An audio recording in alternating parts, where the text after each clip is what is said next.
Once upon a time in the peaceful kingdom of Eldoria, there lived a brave and kind-hearted princess named Isabella.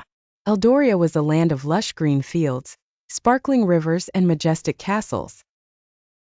However, the peace of the kingdom was threatened by a fierce and fiery dragon that had taken residence in the nearby mountains. This dragon, known as Fyrnax, had been terrorizing the villages, burning crops and causing fear among the people. King Alaric, Isabella's father, called a council to discuss how to deal with the dragon.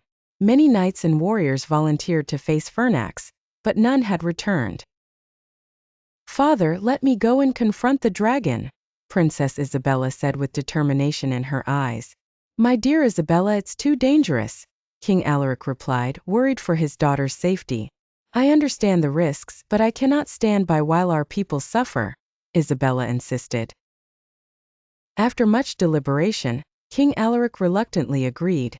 Knowing his daughter's courage and skill, Princess Isabella began her preparations for the perilous journey. She donned her gleaming armor, took her trusted sword and packed essential supplies. Her best friend, a loyal and intelligent owl named Hoot, perched on her shoulder. "Be careful, princess," said her handmaiden Lila, handing her a bag of herbs for healing. "I will, Lila."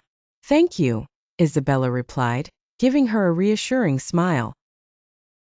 As she mounted her horse Thunder, the entire kingdom gathered to wish her luck. With a final wave, she set off towards the mountains where Fyrnax resided. The journey to the dragon's lair was long and arduous. Isabella and Hoot traversed dense forests, crossed raging rivers and climbed steep hills. Along the way they encountered various creatures, some friendly, others not so much. One evening as they camped near a river, Isabella heard rustling in the bushes. Drawing her sword, she approached cautiously. "Who's there?" she called out.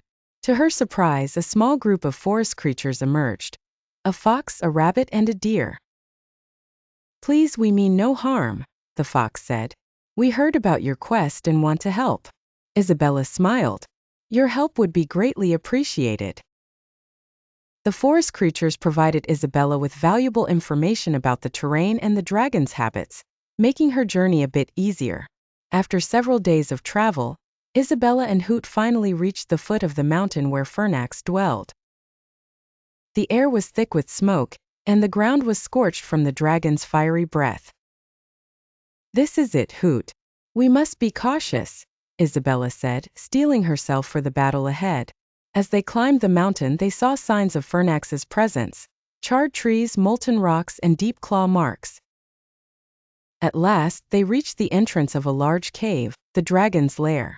Taking a deep breath, Isabella entered the cave, her sword at the ready.